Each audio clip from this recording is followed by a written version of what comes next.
Umpamanya rata awak kita waktu berdiri, waktu qiyam, nah kemudian Allahu Akbar ruku, kayaknya sami Allahu liman hamidah mesti terbulik kayak asal, tegak. Bila bingkok sedikit aja berarti kada tumaninah ngarannya.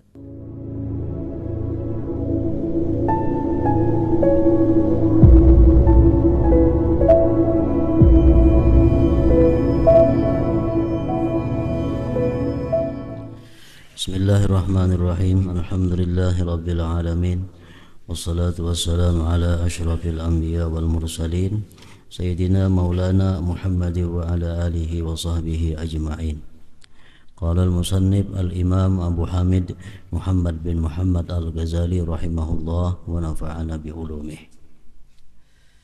Keutamaan menyempurnakan rukun-rukun salat.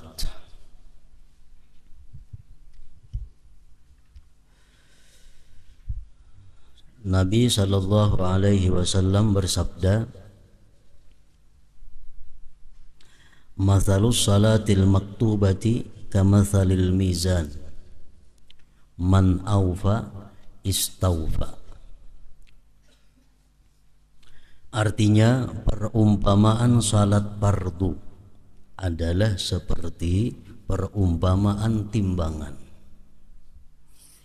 Barang siapa memenuhi, maka ia menyempurnakan.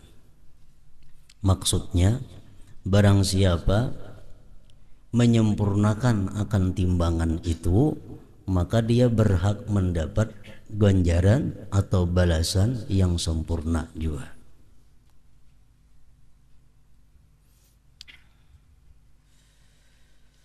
Yazid Ar-Raqashi berkata, salat Rasulullah itu rata, seolah-olah ditimbang. Artinya sembahyang Nabi itu kada terlalu ancap, kada terlalu gimit, kada terlalu lambat. Artinya sembahyang Nabi kita itu rata, seolah-olah ditimbang. Nabi sallallahu alaihi wasallam bersabda, "Innar rajulaini min ummati la yaqumani ila salati wa ruku'uhuma wa sujuduhuma wahid wa inna ma baina salataihima ma baina as-sama'i wal ard." Artinya sesungguhnya dua orang dari umatku berdiri untuk salat, di mana ruku' dan sujudnya itu satu, sama. Dan sesungguhnya apa yang di antara keduanya adalah apa yang antara langit dan bumi. Maksudnya ada dua orang yang sembahyang, sama bacaannya, sama gerak-geriknya, sama panjangnya, sama rakaatnya, tapi nilainya di sisi Allah Subhanahu wa taala jauh seperti langit dan bumi. Yaitu beliau menunjuk, mengisyaratkan kepada kekhusyuan. Nang saya kong sembahyang bujur sama lawan nang tadi, cuma ini khusyuk. Nang saya kong ini kada. Nah maka nilainya di sisi Allah sama jaraknya antara langit dan bumi, antara dua orang yang sembahyang tadi. Dan Nabi sallallahu alaihi wasallam bersabda, "La yanzurullah yaumal qiyamah ilal abdi la yuqimu sulbahu baina ruku'ihi wa sujudihi." Artinya pada hari kiamat Allah tidak memandang, kada memperhatikan, kada menghiraukan hamba yang tulang belakangnya tidak tegak di antara ruku' dan sujudnya. I'tidal. Artinya orang ini sembahyang i'tidalnya itu kada ada tumakninah. Bila sembahyangnya ini kada ada tumakninah, i'tidal, berarti sembahyangnya pun kada sah. Karena tumakninah merupakan salah satu di antara rukun-rukun sembahyang. Jadi tumakninah itu artinya adalah i'tidal di sini seperti kita berdiri semula. Sujud, habis sujud kita i'tidal, ruku habis ruku i'tidal. Nah, tegaknya berdiri kita waktu i'tidal itu seperti kita berdiri membaca Fatihah. Tegak. Bila kurang pada itu berarti kita kada bertumakninah. Jadi umpamanya rata awak kita waktu berdiri, waktu qiyam, nah kemudian Allahu Akbar ruku, kayaknya sami Allahu liman hamidah mesti tabulik kayak asal. Tabulik kayak asal, tegak. Bila bingkok sedikit aja berarti kada tumakninah ngarannya. Amun sembahyang baancap-ancap ya enggak itu. Kada bertumakninah lagi. Nah, Allah kada menghiraukan orang itu pada hari kiamat, kada memandang, kada mengasihinya. Dan Nabi sallallahu alaihi wasallam bersabda, "Amma yakhaful ladzi yuhawwilu wajhahu bis shalah ay yuhawwilallahu wajhahu wajha himar." Artinya, tidakkah takut orang yang mengalihkan mukanya di dalam salat bahwa Allah mengalihkan, merubah mukanya sebagai muka keledai.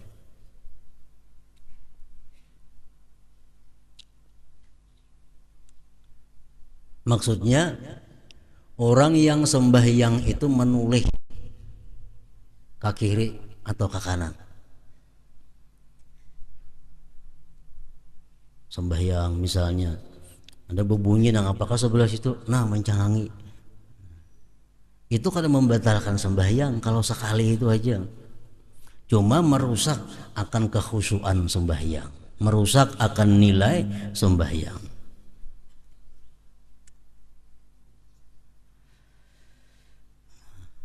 Tidakkah takut orang yang mengalihkan mukanya di dalam salat bahwa Allah mengalihkan, merubah mukanya sebagai muka keledai? Artinya kada takutankah orang nang menoleh sembahyang ke kiri ke kanan itu nah muhanya dirubah Allah menjadi muha himar. Artinya bisa aja orang nang sembahyang hulingang-hulingang itu wajahnya diganti Allah dengan wajah himar.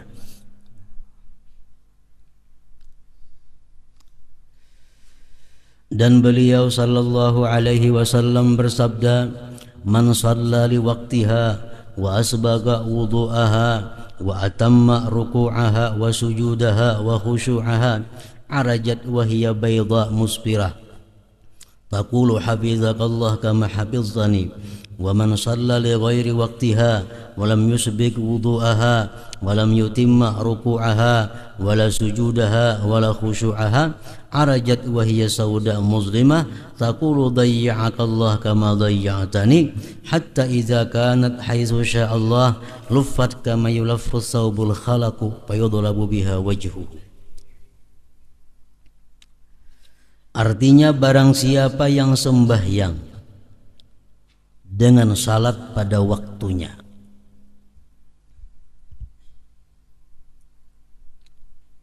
dan ia menyempurnakan wudunya, ia sempurnakan rukuknya, sujudnya dan khusyuknya, maka salat itu naik dalam keadaan putih cemerlang sambil berkata, "Semoga Allah memeliharamu sebagaimana kamu memelihara saya." Dan barang siapa salat di luar waktunya dan dia tidak menyempurnakan wudunya dan tidak menyempurnakan rukuknya, sujudnya dan khusyuknya, maka salat itu naik dalam keadaan hitam gelap sambil berkata, "Semoga Allah menyia-nyiakanmu sebagaimana kamu menyia-nyiakan saya." Sehingga apabila salat itu sekiranya dikehendaki Allah, maka salat itu dilipat sebagaimana kain usang, sebagaimana kain usang itu dilipat lalu dipukulkan ke wajahnya orang yang sembahyang tadi. Dan Nabi sallallahu alaihi wasallam bersabda, "Aswa'un nasi sariqatan alladhi yasriqu min salatihi."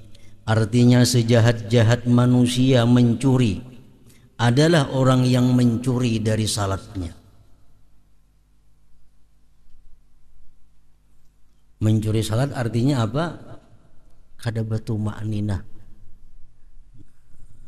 Ya tidalnya kada tuma'ninah, rukuknya kada tuma'ninah, sujudnya kada tuma'ninah, duduk antara dua sujudnya kada tuma'ninah.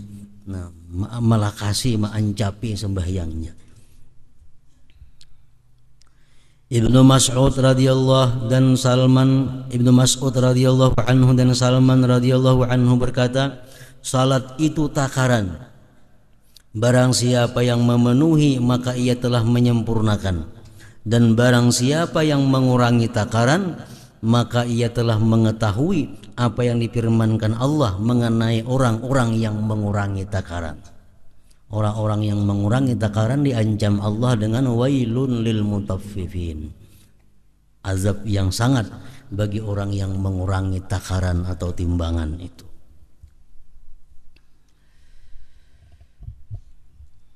Keutamaan jamaah, Nabi sallallahu alaihi wasallam bersabda, salatul jamaah tabtulu salatal fadh bi 27 darajatan. Artinya salat berjamaah itu melebihi salat sendirian dengan 27 derajat. 27 kali lipat.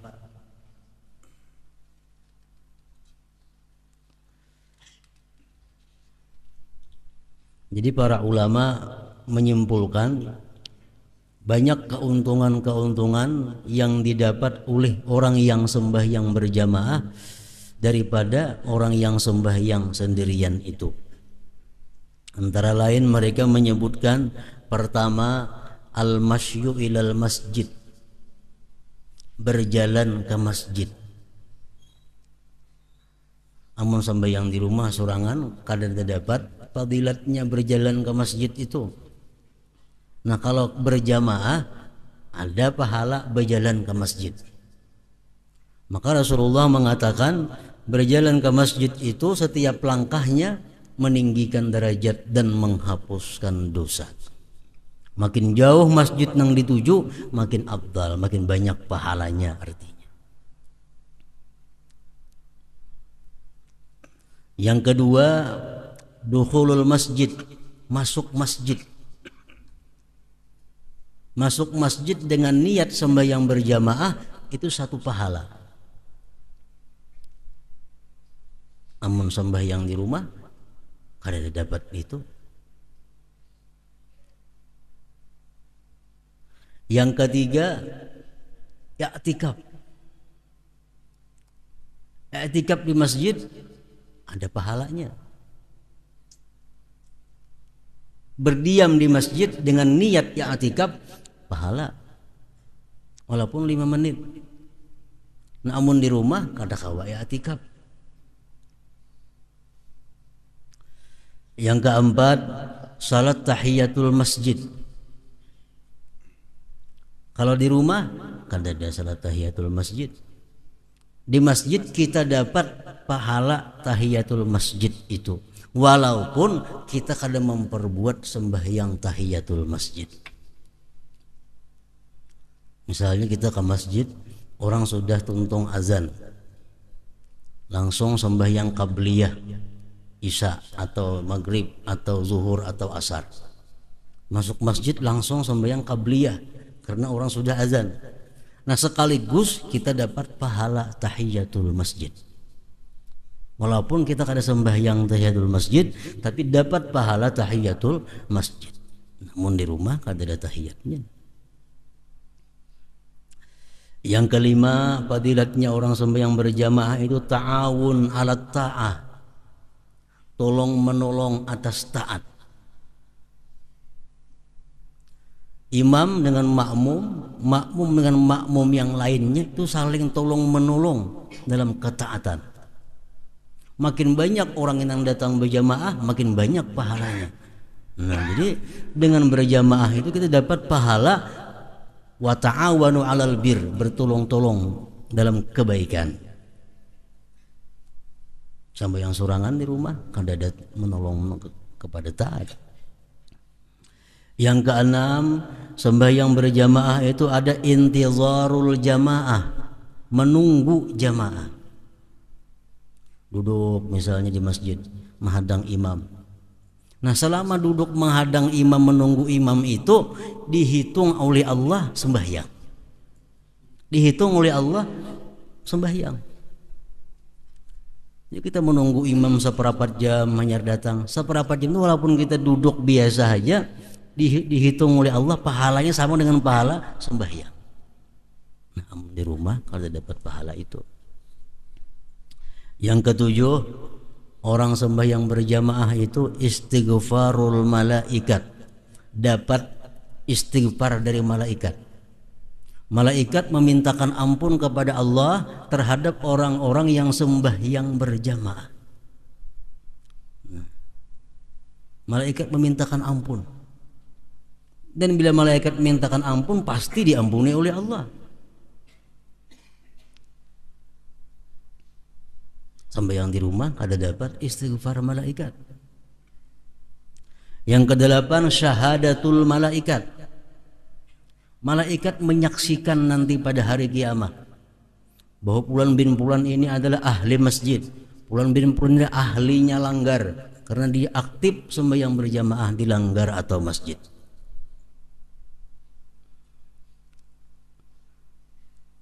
Yang kesembilan, as-salamah minasyaitan, selamat dari syaitan.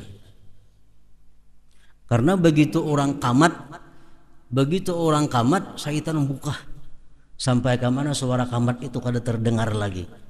Nah, jadi orang sembahyang berjamaah itu selamat daripada gangguan godaan syaitan. Orang sembahyang sorangan kada terhindar daripada syaitan ini. Yang ke-10, taswiyatus sufuf, ada pahala meratakan saf. Makanya jadi Nabi istawu sufufakum, meratakan saf kamu. Nah, kita meratakan saf itu ada pahalanya. Namun di rumah kan ada saf sembahyang sorangan. Ke-11, fadilatus saffil awal in kana fihi, fadilat saf pertama jikalau dia sembahyang di saf pertama. Rasulullah seringkali mendoakan agar orang yang sembahyang di saf awal itu dapat rahmat.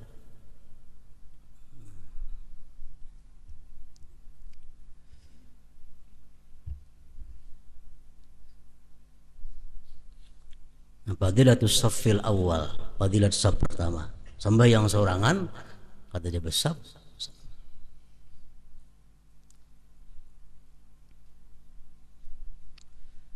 Jadi kalau kita sembahyang berjamaah, misalnya imam Allahu Akbar, kita datang berdua, kita sembahyang di belakang imam. Imam itu di tengah-tengah antara kita berdua. Ini aturan saf supaya dapat pahala saf. Karena pahala saf ini bila kita langgar, kita kada dapat keutamaan fadilatnya saf itu. Jadi umpamanya ini imam, kita datang berdua, kita datang di tengah-tengah. Imam posisi di tengah-tengah kita. Saya kong di sebelah kanan, saya kong sebelah kiri. Jangan mengambil ke kanan kedua-duanya, jangan. Imam mesti di tengah-tengah. Nah, kadang kalau datang orang nang ketiga, hanya sebelah kanan banyaki, taruh sebelah kanan hibak. Datang pulang, hanya kiri hibaki sebelah kiri itu.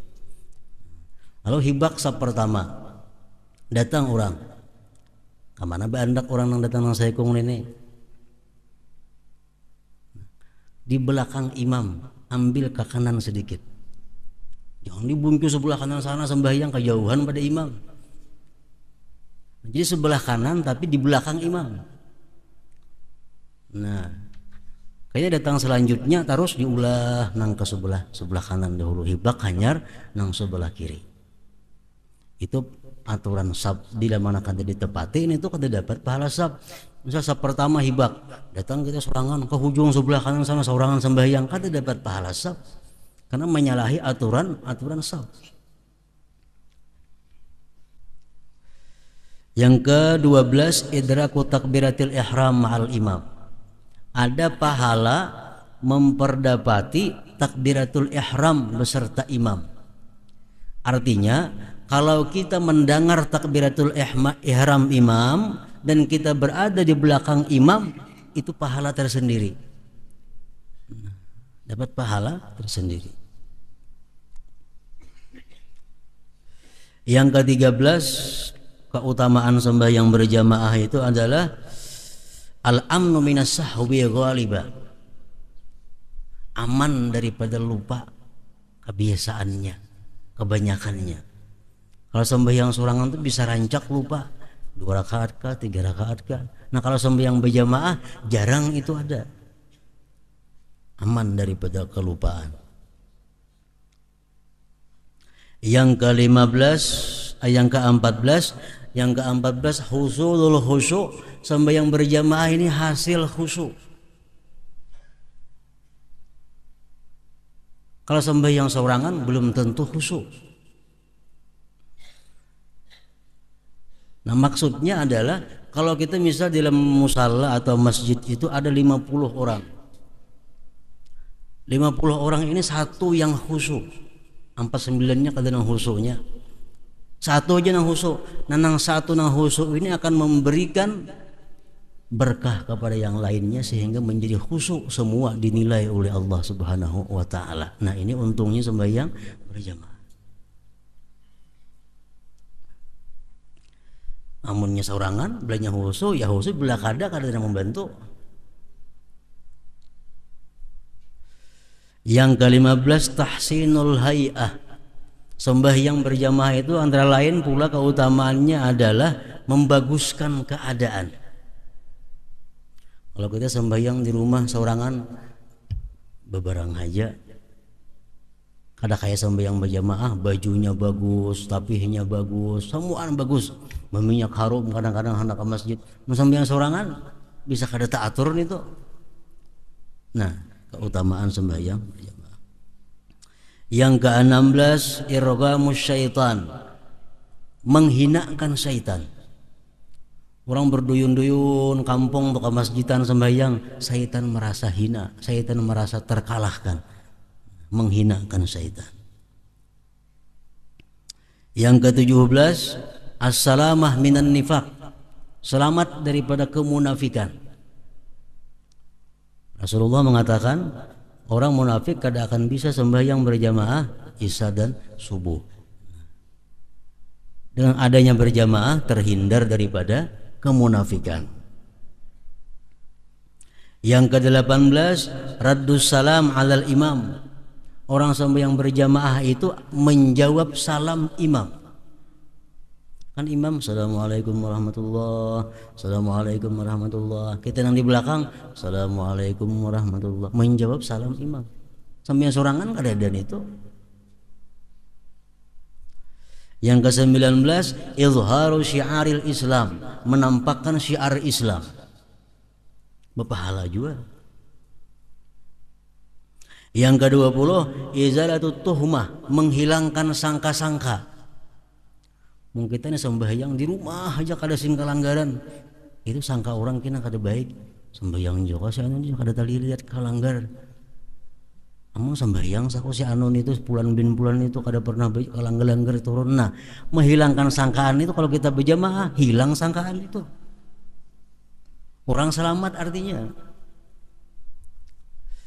Yang ke-21 masyhudun bil khair wal iman, disaksikan dengan iman dan kebaikan. Hadis mengatakan orang yang sembahyang berjamaah itu pastikan bahwa dia beriman, pastikan bahwa dia ahli kebaikan. Yang ke-22 al-intifa bil ijtima' ala zikrillah, mengambil manfaat dengan berkumpul zikrullah. Berjamaah itu berkumpul berzikir kepada Allah. Orang berzikir berjamaah itu lebih banyak pahalanya daripada berzikir sendirian. Yang ke-23 al-ulfah bainal muslimin, berjinak-jinakan antara orang muslim. Dengan adanya turun ke langgar, turun ke masjid, saling bertakon keadaan, saling tahu keadaan tetangga. Nah, ulfah, kejenakan antara orang muslim. Yang ke-23, yang ke-24 nih, istima'u qiraatil imam, mendengar bacaan imam. Yang maghrib, isya, subuh kita mendengar imam baca Quran. Nah, mendengar bacaan Quran itu pahala bagi kita. Yang ke-25, at-ta'min ma'al imam, mengucap amin bersama imam. Waladhdallin, amin, jadi makmum lawan imam sama-sama baimbai. Nah, bila tak imbai aminnya imam dan makmum, maka Allah akan mengampuni dosa mereka itu. Orang sampai yang berjamaah dapat itu. Yang ke-26, ittiba'us sunnah. Sembahyang berjamaah berarti orang ini ada orang ahli sunnah. Dia pengikut sunnah. Yang ke-27, al-mautu ala husnil khatimah, matinya orang ini nanti husnul khatimah. Karena ujar Nabi, siapa-siapa yang hendak mati dalam keadaan Islam, hendaklah sembahyang berjamaah. Nah, jadi 27 yang didapat oleh orang yang sembahyang berjamaah ketimbang orang yang sembahyang sorangan tadi. Nah, salatul jamaah tabdulu salatul fard bi 27 derajah. Salat berjamaah itu melebihi salat sendirian dengan 27 derajatnya.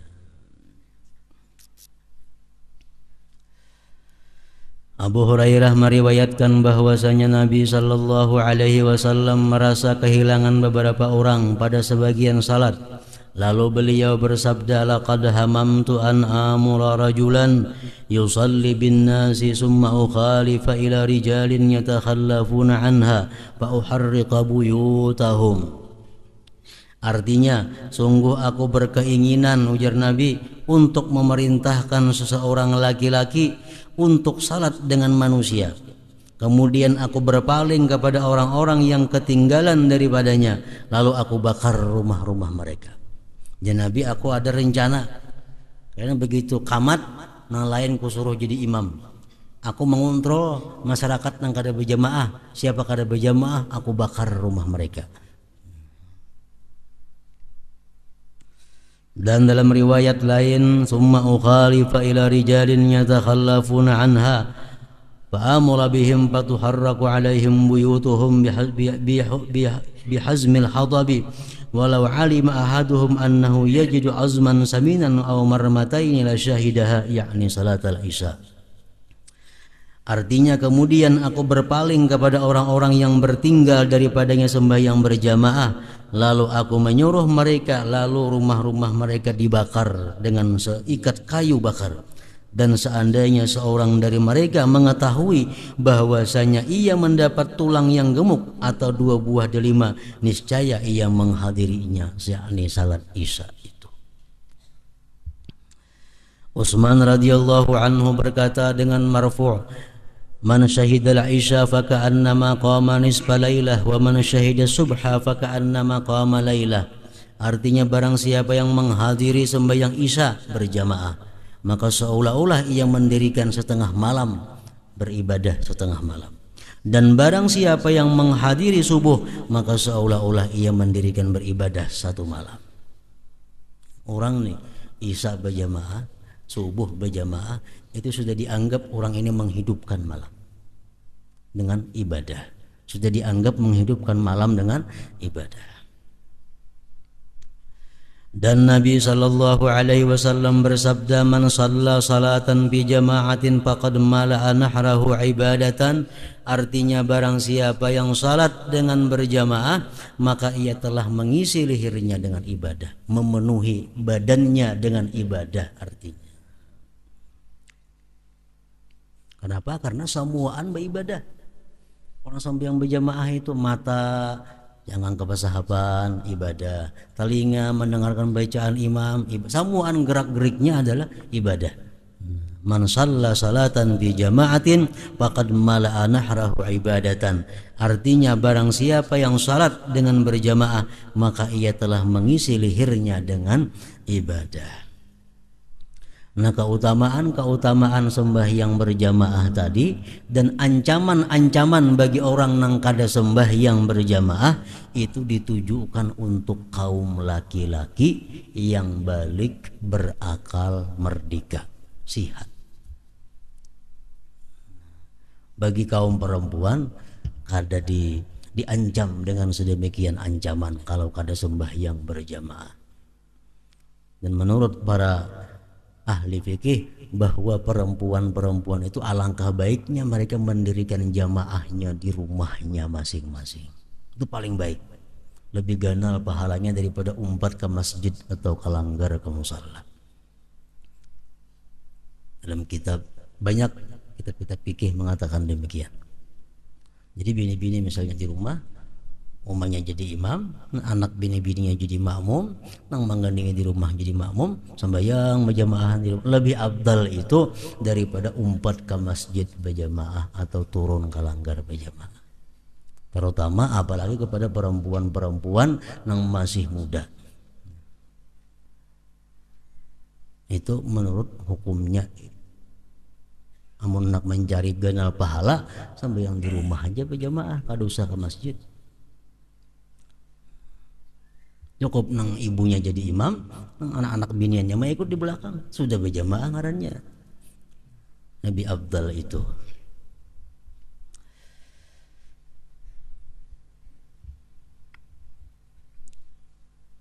Sa'id ibn al-Musayyab berkata, tidaklah muazzin itu azan sejak 20 tahun, melainkan saya ada dalam masjid.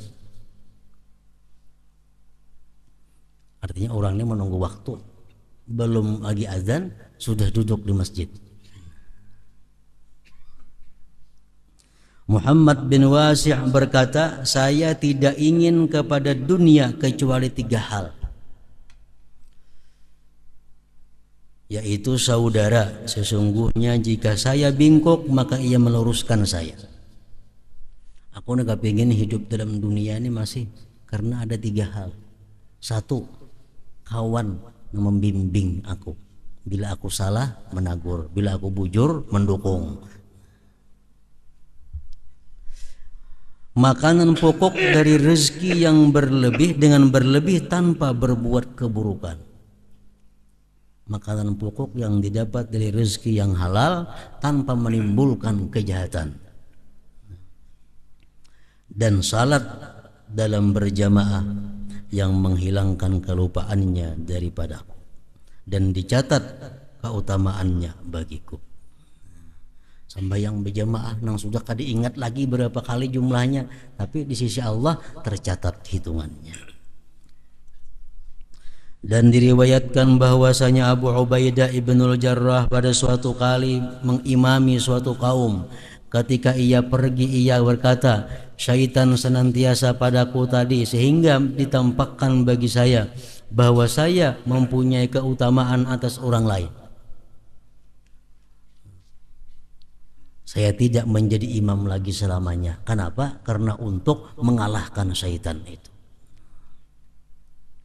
Al-Hasan berkata, janganlah kamu salat di belakang seseorang yang tidak mundar-mandir kepada ulama. Artinya jangan mengikut orang nang jadi imam, nang orang itu kada terlihat biasa mengaji. Seolah di mana dahulunya itu orang mengaji lawan siapa gurunya. Jadi imam, nah jangan diikut.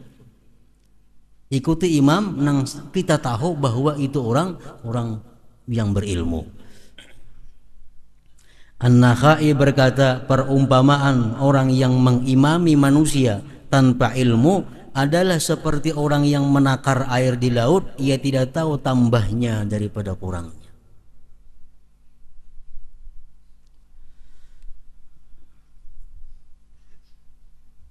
Hatimul Asam berkata, saya keliwatan salat berjamaah. Artinya kada tersembahyang berjamaah. Lalu Abu Ishaq Al-Bukhari sendirian menghiburku. Maksud menghiburku, mentakziahiku.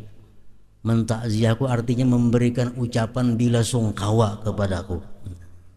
Jadi orang bahar itu kalau ada yang kada sembahyang berjamaah, itu diucapkan bila sungkawa kepadanya. Artinya apa? Dia mendapat musibah. Dan seandainya anak saya mati, niscaya saya akan dihibur, ditakziah oleh lebih banyak dari 10.000 orang. Karena musibah agama itu di sisi manusia lebih ringan daripada musibah dunia. Pada setiap kali kita kada sembahyang berjamaah,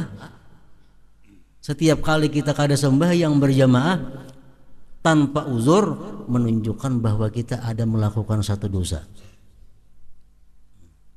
Kalau kita bersih daripada dosa, mesti rajin sembahyang berjamaah. Itu perkataan para ulama-ulama sufi demikian.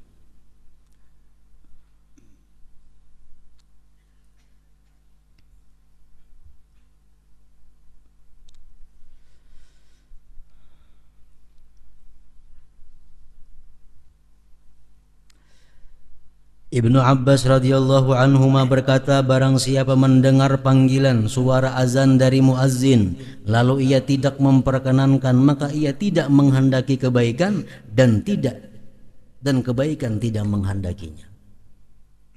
Artinya orang yang mendengar suara azan kada buka-buka hati hendak kelanggar sembahyang mendatangi, berarti orang ini kada hendak kebaikan dan kada dikehendaki Allah orang baik.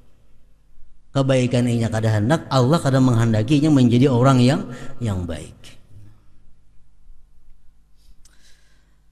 Abu Hurairah radhiyallahu anhu berkata, sungguh telinga anak Adam itu diisi dengan timah yang dicairkan, itu lebih baik daripada ia mendengar azan kemudian ia tidak memperkenankannya. Telinga diisi lawan timah nang mendidih, lebih baik itu daripada mendengar azan tapi pacang kada sembahyang berjamaah. Dan diriwayatkan bahwa Maimun bin Mihran datang ke masjid, lalu dikatakan kepadanya, sesungguhnya manusia telah pergi. Datang ke masjid kerida orangnya. Lalu ia berkata, innalillahi wa inna ilaihi raji'un. Sungguh keutamaan salat ini lebih saya sukai daripada wilayah Irak.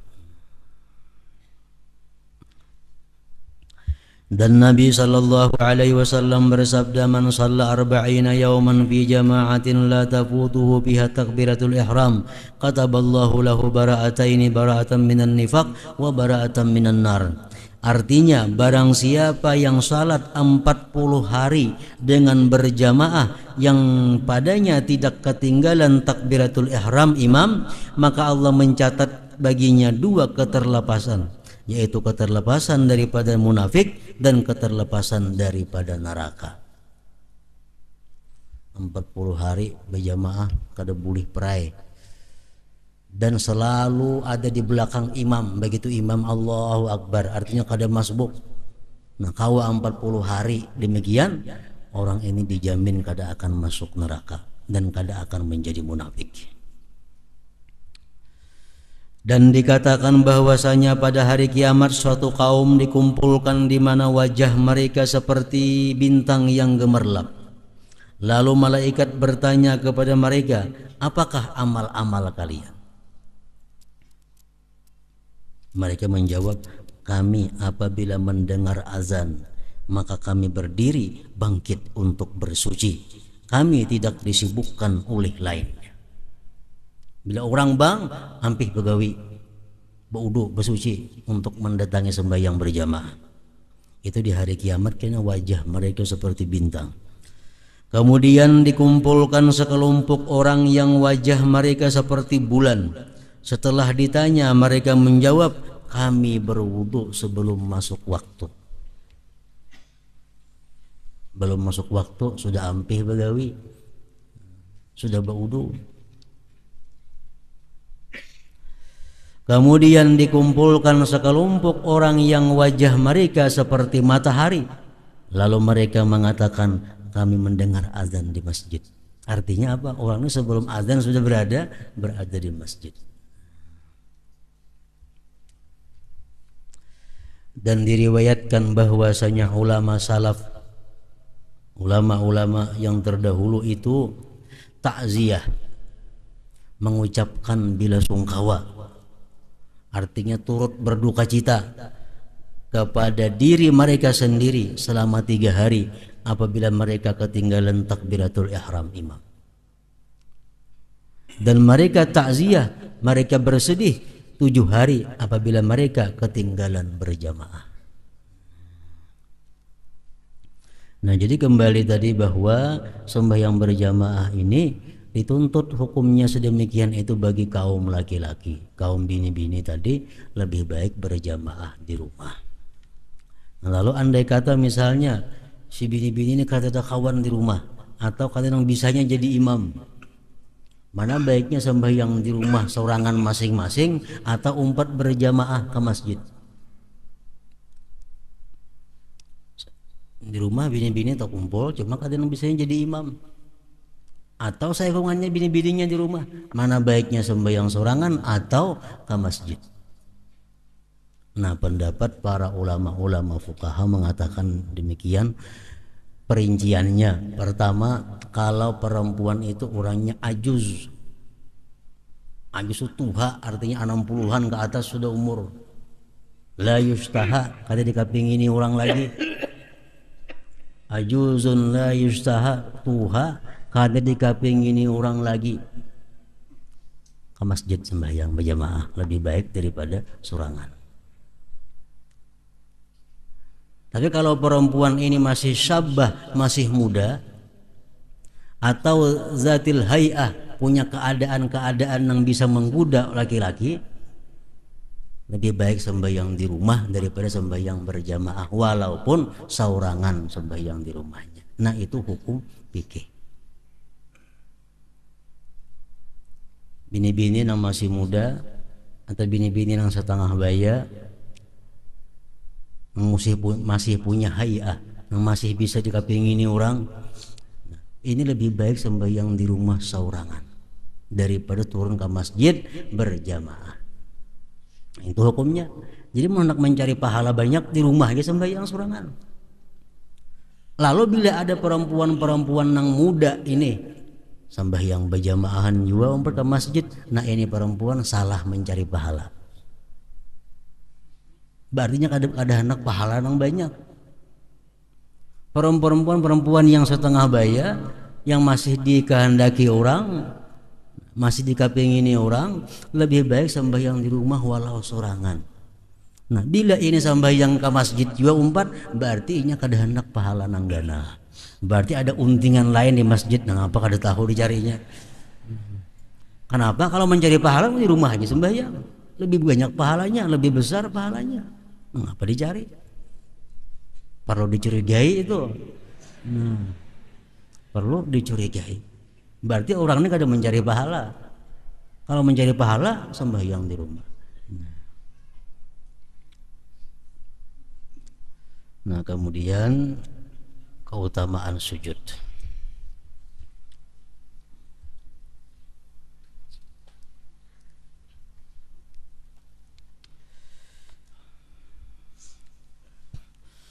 Lalu dzikri fa'alam annahu la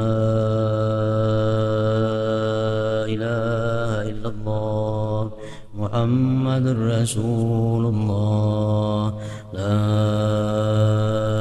ilaha illallah Muhammadur Rasulullah la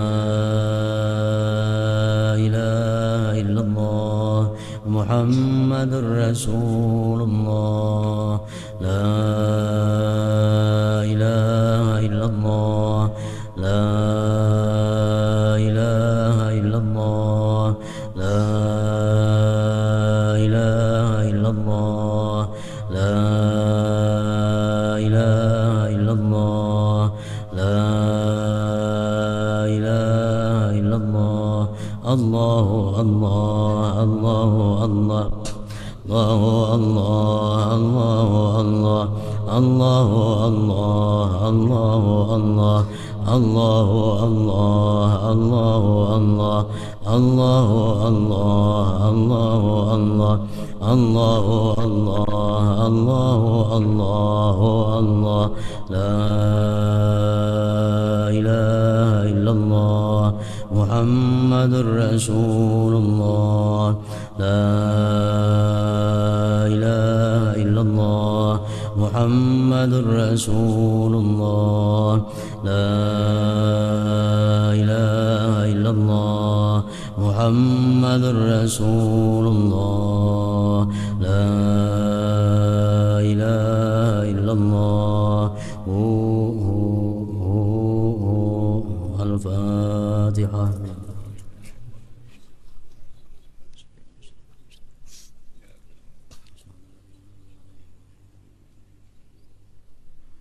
فيا أيها الرجل منه سبعة صلوا عليه وسلموا تسليما.